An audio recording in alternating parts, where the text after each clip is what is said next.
Muy buenos días a todos y a todas. Voy a informar del principal acuerdo, que es breve y del que luego haremos una nota de prensa más específica que hemos tomado en la Junta de Gobierno, y a continuación le voy a pasar la palabra a Marta Higueras para que explique el comienzo del plan contra la pobreza energética, que el Ayuntamiento lleva ya trabajando unos meses, pero que podemos darle hoy salida. El primer acuerdo al que hacía referencia es que vamos a publicar por primera vez en este Ayuntamiento, y de hecho de forma muy innovadora y muy novedosa también en relación con lo que sucede en el resto del Estado, las agendas de los titulares de los órganos directivos y también del personal eventual del gabinete. Como ya hemos hecho con las agendas de los concejales y de los cargos electos, vamos a ampliar también esta política de transparencia de las agendas y de las reuniones que tienen los cargos directivos y el personal eventual del Ayuntamiento de Madrid. Como digo, luego pasaremos una nota específica de prensa especificándolo y detallándolo, pero bueno, para que tengáis la información ya de primera mano. Y ahora le paso la palabra a Marta Higueras para que explique este plan de pobreza energética y luego pasamos a la ronda de preguntas. Muy bien, pues buenos días. Hoy lo que querría explicarles son las actuaciones que ya hemos llevado a cabo y las que vamos a desarrollar a partir de ahora en relación con ese tema de la pobreza energética. Como todos ustedes saben, una de las principales líneas de actuación de este Gobierno municipal es la lucha contra la pobreza energética, es decir, contra el corte del suministro de agua, luz y electricidad en aquellos hogares vulnerables. Hay una ley, la Ley 24/2013, 26 de diciembre, del sector eléctrico, que regula el bono social. Es exactamente el artículo 45 de esta ley. En este artículo 45 se establecen los requisitos para acceder al bono social. Estos requisitos, de momento, son el tener contratada una potencia inferior a 3 kilovatios, ser un consumidor de 60 años o más y estar percibiendo las cuantías mínimas por la pensión de jubilación, incapacidad o viudedad.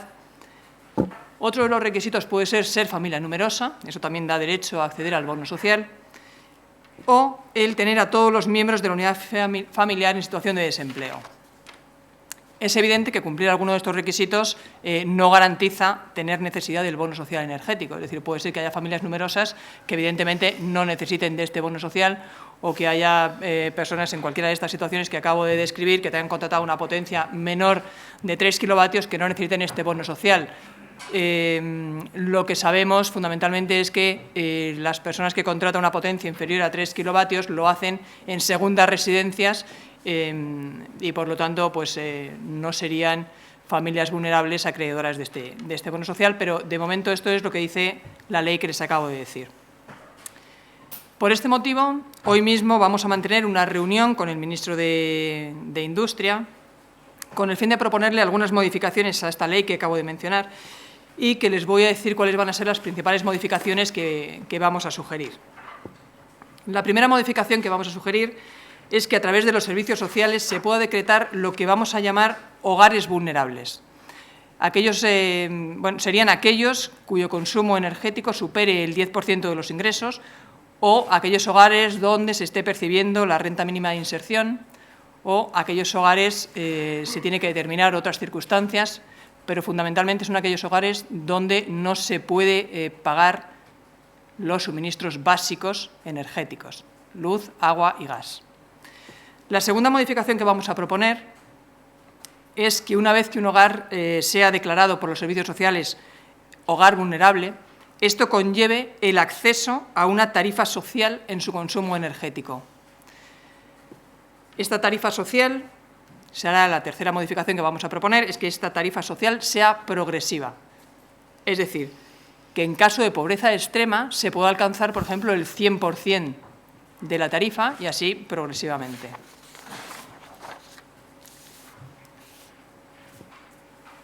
La cuarta modificación que vamos a proponer de esta ley es que se articule un plan de asesoramiento sobre reducción en los costes de las facturas de luz, gas y agua, con medidas destinadas a promover el cambio en los hábitos de consumo. Bueno, para llevar a cabo todas estas medidas es evidente que la financiación de esta tarifa social energética podría ir con cargo al fondo de contingencia de los presupuestos, o se podrían buscar vías de financiación alternativas a través de la reestructuración de los bonos sociales ya existentes. Bueno, quiero aprovechar para decir que estamos encantados de que la presidenta de la Comunidad de Madrid, la señora Cifuentes, haya mostrado su preocupación en este tema y haya propuesto al ministro, pues, efectivamente, la creación de este fondo solidario para hacer frente al pago de estas tarifas energéticas, pero nosotros entendemos que hay que complementar ese fondo con estas otras medidas que les acabo de comentar. No obstante, mientras que estas medidas llegan, porque ya les digo que esto es una modificación de la ley y, por lo tanto, tiene un recorrido, mientras que esto llega, hemos mantenido unas reuniones importantes con compañías suministradoras de agua, luz y gas y les hemos propuesto la firma de unos convenios mediante los cuales el Ayuntamiento se puede hacer cargo, siempre que, ya le digo, las familias sean familias vulnerables, se podría hacer cargo de los impagos hasta un máximo de 2 facturas por suministro, a fin de que la compañía eléctrica no proceda al corte del suministro y, además, a partir de ese momento, las compañías lo que harían sería aplicar el bono social. Estamos ahora mismo en conversaciones porque el bono social, como ustedes saben y se nos lo cuento, lo que significa es que se aplica un 25% de reducción en las facturas. Nosotros lo que estamos proponiendo es que, a cargo de la responsabilidad social corporativa de estas empresas, lo que se aplique no sea el 25%, sino el 50% de reducción en las facturas de estas familias vulnerables. Todas estas medidas que les acabo de decir son medidas que encajan en el eje programático de combatir la desigualdad y la pobreza energética, que, como ya les he dicho, es uno de los objetivos de este Gobierno. Si quieren preguntar algo.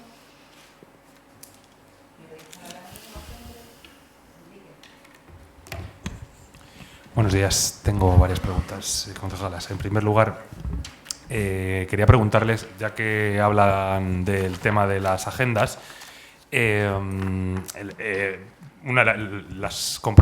las últimas comprobaciones que he hecho de las agendas de todos los concejales del Gobierno, lo que marcan es que apenas 2 concejales ponen su agenda a futuro.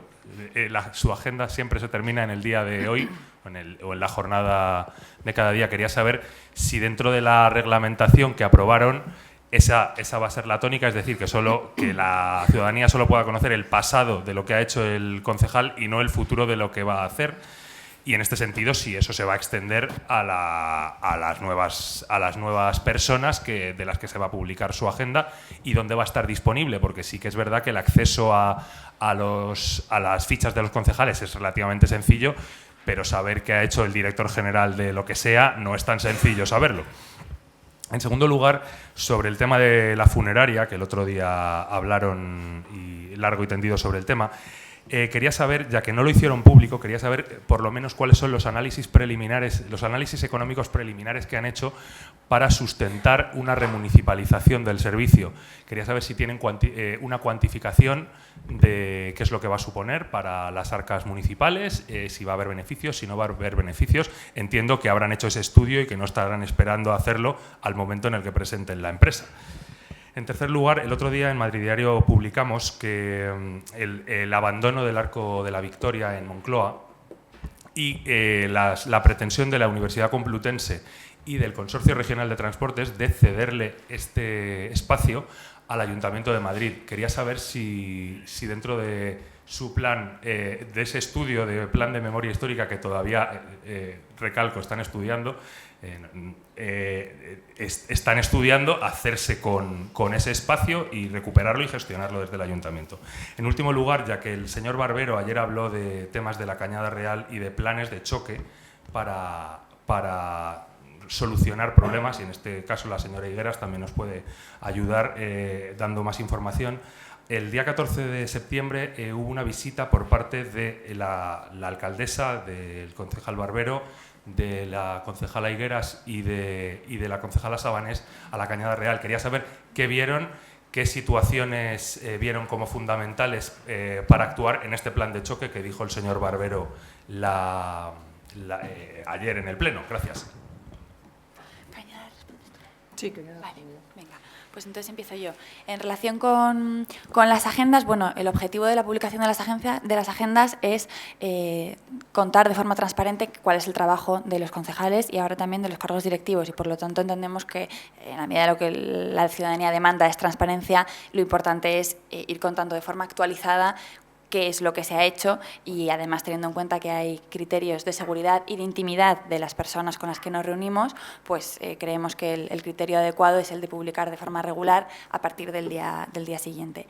Y en relación con la segunda parte de la pregunta, que era cómo se van a publicar las agendas de los directores generales y de los cargos directivos, estamos habilitando el nuevo formato que va a haber en la web, que de hecho cambiará también el formato actual con el que se publican las agendas de los concejales. Va a haber un formato nuevo que será accesible, muy accesible en la página web, tanto para los concejales como para los cargos directivos. En relación con la cuantificación, la memoria económica, digamos, de la funeraria, lo presentará el concejal Carlos Sánchez Mato, el delegado de Hacienda, el lunes en la comisión preparatoria del Pleno. Ahí es donde presentará el análisis económico tanto del pasado como del futuro de la funeraria. Y en relación con la tercera pregunta, no tenemos constancia de ello, como bien has señalado, y nosotros explicamos al principio, ese proceso de análisis de los nombres de las calles de Madrid es un proceso que queríamos hacer de una forma muy rigurosa y muy participada, por eso se está alargando en el tiempo, pero se está haciendo y lo incluiremos, pero no hay ninguna novedad al respecto sobre el tema. Respondiéndote a lo que has preguntado sobre Cañada Real, efectivamente estuvimos viendo lo que hay. Es decir, nos paseamos toda la Cañada Real, vimos que efectivamente hay, bueno, aparte de que los viales están prácticamente en algunas zonas impracticables, pues vimos que hay zonas en las que están conviviendo unas infraviviendas o unas chabolas con viviendas que, bueno, que están bien, aparentemente, desde luego, desde fuera. Y luego llegamos hasta una zona, voy a decir, bastante difícil, donde todos son infraviviendas. Sí nos sorprendió ver la inmensa cantidad de niños que había por ahí jugando en esas calles, en esos charcos que estaban, la verdad nos pareció bastante insalubres, y había por ahí muchos niños. Bueno, lo que queríamos era hacernos una visión un poco más cercana de qué es lo que hay en la Cañada Real. Ya te digo, una visión por fuera.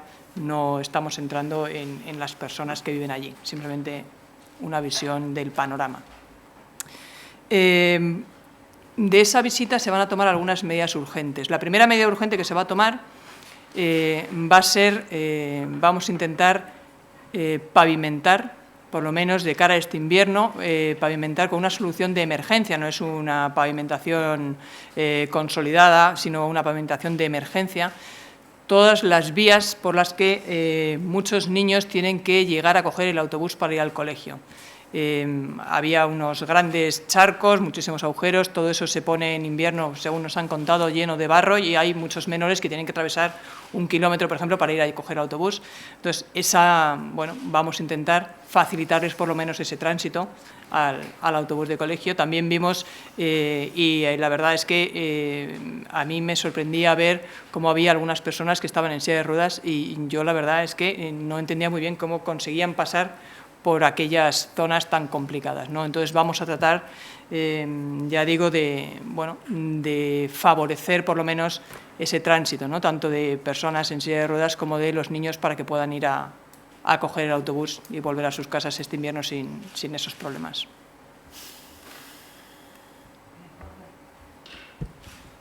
Buenos días. Mi primera pregunta va dirigida a Marta Higueras sobre la pobreza energética. Quería saber si ha cuantificado cuántas personas hay en la capital que están padeciendo esta pobreza energética y de qué presupuesto contamos para atender esta demanda que se pueda generar. Y la siguiente pregunta es para Rita Maestre.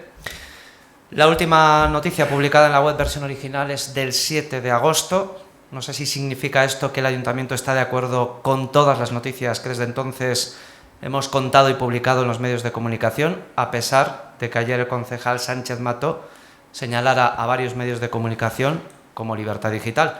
No sé si comparte usted con Sánchez Mato esas críticas. Gracias. ¿Empiezo yo? Vale. En cuanto a la cuantificación de la pobreza energética, tenemos un problema desde los servicios sociales y es el siguiente. Nosotros solo conocemos esas situaciones de las personas que se acercan al servicio social a indicarnos que no pueden pagar los recibos. Lo que sí te puedo dar son los datos que a nosotros nos constan, que ya te digo que no es la magnitud total del problema porque no la conocemos. Conocemos los datos que están registrados en nuestras bases de datos.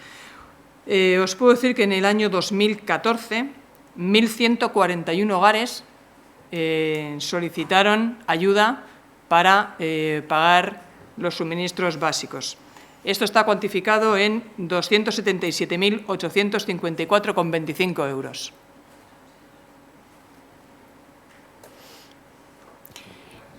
Y en relación con la segunda pregunta, pues yo estoy de acuerdo con las dos cosas que señaló ayer el concejal Sánchez Mato. La primera, su defensa férrea, y si estabais en el acto, creo que fuisteis conscientes de la libertad de expresión y de la capacidad y el rol de los medios de comunicación en la formación de la opinión pública. Y la segunda, la obviedad de que los medios de comunicación tienen líneas editoriales y que es bueno saberlo y no hay ningún problema en ponerlo de manifiesto. Eso fue lo que señaló el concejal.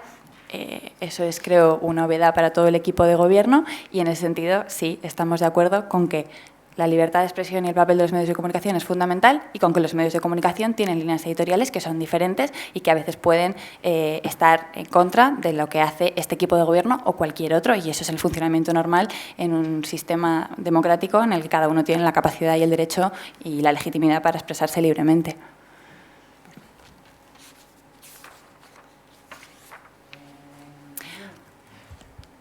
Buenos días, concejales. Quería saber si el programa está ya en marcha, si ya se puede pedir que el ayuntamiento se haga cargo de esas facturas. Me gustaría saber qué compañías han aceptado y me gustaría saber qué compañías han aceptado llevarlo al 50%. Gracias. Ahora mismo ya se puede empezar a pedir que se abonen esas facturas. Es evidente que nosotros, antes de abonar esas facturas, tenemos que hacer todo el informe social. Ya os digo, no vamos a pagar las facturas de suministro eléctrico a todas las personas, vamos a pagar solo esas facturas en los hogares que son realmente vulnerables y que efectivamente no pueden hacer frente al pago de estas facturas. Todavía no han aceptado, es decir, estamos en conversaciones, hemos mantenido esta semana pasada las reuniones y están, Iberdrola, Gas Natural, Fenosa, están pensando esta reducción de las facturas al 50%. Esperamos que entre hoy y mañana nos contesten y en cuanto tengamos esas respuestas, como firmaremos un convenio, pues se hará público. Hola, buenos días. Yo tenía varias preguntas. La primera, incidiendo sobre la pregunta de mi compañero sobre la charla de ayer del concejal Sánchez Mato. Me pregunto si tan importante es para el Gobierno dar charlas a los vecinos sobre los medios de comunicación con los problemas que hay en Madrid y si no creen que esto se puede interpretar como una intención del Ayuntamiento de adoctrinar a los vecinos contra los medios de comunicación. Por otro lado, sobre la noticia que hemos conocido de que el Ayuntamiento ha enviado una carta a los organizadores de carreras en Madrid, en el que avisan de que habrá un control de precios, de horarios y de itinerarios de las carreras. Quería saber en qué se basan para estas restricciones y si no creen que puede poner en peligro la celebración de carreras en Madrid, que generan turismo, generan dinero y generan salud. Y, en tercer lugar, también hoy hemos conocido un informe sobre la recaudación en multas durante 11 meses, de septiembre del 14 a julio del 15. Quería saber si tienen ustedes los datos de ese poquito tiempo que llevaban ustedes gobernando, cuántas multas se han puesto y por qué importe total. También quería saber cuándo van a empezar las multas en el APR de Ópera y si finalmente van a hacer. La alcaldesa en su día dijo que no creía en el carácter recaudatorio de las multas, si van a seguir con esto o si van a, en sentido contrario, seguir haciendo caja. Gracias. segunda pregunta. Las carreras. Vale. Es que si no me lo apunto ahora, luego se me olvidan. Vale. La charla a la que hace referencia fue organizada por los vecinos de Vicálvaro, no por el Ayuntamiento de Madrid. Fue una charla organizada por varias asociaciones de vecinos que pidieron un local a la Junta del Distrito, que en este caso, como en todos los anteriores y en todos los distritos, se les prestó. Y en ese sentido es una iniciativa que no proviene en ningún caso del Ayuntamiento, sino de las asociaciones de vecinos que piden la presencia de un concejal y que la obtienen, porque entendemos que ese diálogo directo con la ciudadanía es algo positivo para la vida democrática en los distritos de Madrid. En relación con la carrera, lo que se ha hecho, las carreras que mencionabas, los maratones, lo que se ha hecho es mandar una circular desde la Dirección General de Deportes, porque el nuevo director general y el equipo de gobierno comparte el análisis, se encontró con una situación absolutamente caótica en la gestión de las carreras. En la medida en la que las carreras son algo que afecta al tráfico y a la movilidad en la ciudad de Madrid, entendemos que en este caso, como en todos los que afectan a la vida en la ciudad, tiene sentido ponerle orden, que no es restringirlo, es sencillamente ordenarlo. Y en ese sentido se propuso una calendarización anual y además se limitó un tope máximo para los dorsales, porque entendemos también que tiene que ser algo accesible a la mayoría de los madrileños y de las madrileñas. Entonces, no solo creemos que no es una restricción, sino que de hecho esta circular ha sido muy bien recibida por los actores que participan en este tipo de carreras, porque lo que hace es poner algunas reglas para ordenar mejor las carreras en Madrid, de forma que todos estemos contentos con ellas, tanto los que participan en las carreras como el resto de los ciudadanos y las ciudadanas de Madrid. En relación con las multas, no tenemos un informe específico de los meses en los que llevamos. Justo hoy en la Junta de Gobierno hemos estado hablando del estado, digamos, de la recaudación, sobre la que queremos hacer cambios en un futuro. Efectivamente, la voluntad de este equipo es acabar con un cierto enfoque recaudatorio de las multas, lo cual no significa acabar con las multas, pero sí buscar, como muy bien ha explicado la alcaldesa muchas veces, buscar mecanismos que no solo castiguen, sino que incentiven el cambio de conductas, ¿no? Y en ese sentido a veces las multas no parecen transformar las conductas, sino solo tener una voluntad recaudatoria. Bueno, queremos acabar con eso, queremos modificarlo, lo cual no significa acabar con las multas, pero sí pensarlas, darles una vuelta. Hola, buenos días. Quería saber si ha habido algún contacto informal con el ministro Soria para saber si hay voluntad política de hacer cambios en la ley del sector energético. Si es así y hay voluntad de hacer cambios, si daría tiempo a hacerlos antes de las elecciones generales. Y en el caso de que las empresas suministradoras no acepten lo del 50% del bono social, si el ayuntamiento tendría capacidad para poder seguir asumiendo el pago de las facturas de los hogares vulnerables. Gracias. Bueno, con el ministro no hemos tenido ningún contacto informal. Tenemos la reunión esta tarde y ahí vamos a exponer pues todo lo que ya he mencionado antes y por lo tanto no sabemos nada más. En cuanto a si el ayuntamiento se puede hacer cargo, desde luego nos queremos hacer cargo. Es decir, si las compañías solo aceptan el 25% de reducción, nosotros nos haremos cargo de ese montante que las familias no puedan pagar. Es decir, lo que no podemos consentir es que haya familias que este invierno no tengan acceso al agua caliente, no tengan acceso a la luz, como ha venido sucediendo anteriormente. Entonces, desde luego, nuestra voluntad es hacernos cargo de esas facturas.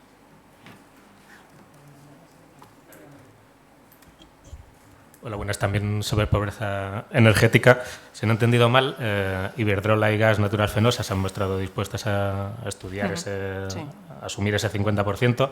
No sé si han tenido más reuniones con otras compañías, pensando en Endesa, si no se ha mostrado dispuesta a estudiarlo, y como los suministros básicos incluyen también agua, si también ha habido reunión con el canal de Isabel II. Gracias. Todavía no hemos tenido tiempo de reunirnos con ellos, las tenemos previstas para la semana que viene, pero a todos les vamos a hacer la misma propuesta, pero no hemos tenido todavía esas reuniones.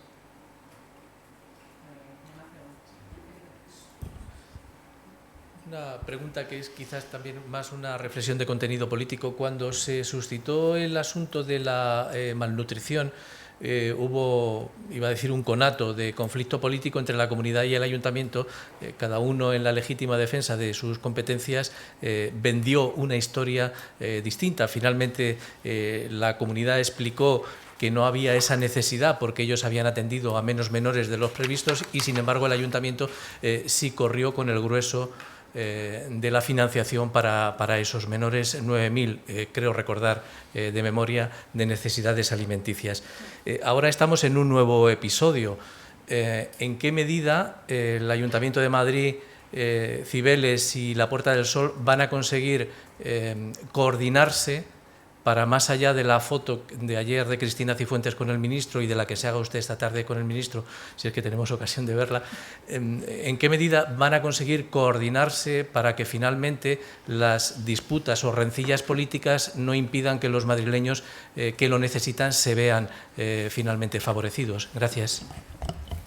La verdad es que yo no esperaba tener una foto con el ministro, sino tratar de solucionar realmente los problemas de los madrileños que no pueden hacer cargo, no se pueden hacer cargo de sus facturas. Bueno, como ya he dicho, yo me alegro muchísimo de que la Comunidad de Madrid esté realmente preocupada por estos temas. La coordinación puede ser fácil, es decir, no hay mucho más problema. Es decir, si hay un fondo de contingencia, ese fondo de contingencia tendremos que aportar tanto a la comunidad como al Ayuntamiento de Madrid la cantidad correspondiente y esa es toda la coordinación. Si no hay un fondo de contingencia y tenemos que habilitar otras medidas, pues cada uno en el ámbito de sus competencias habilitará las medidas que considere oportunas. Desde luego, las que vamos a habilitar desde el Ayuntamiento de Madrid es todas las necesarias para que a nadie se le corte el suministro de gas, de luz y de agua, que son básicos para la vida de las madrileñas y los madrileños. En el caso, disculpe, de los refugiados, había una cantidad de la que el ayuntamiento se hacía responsable. En este caso, en ese fondo de contingencia, ¿estarían pensando en alguna cantidad concreta? Se establecería el porcentaje. De momento no hemos pensado, ni siquiera sabemos si se va a habilitar o no. Por lo tanto, estableceríamos el porcentaje y, desde luego, nos haríamos cargo de él. Muchas gracias. Buen día. Gracias.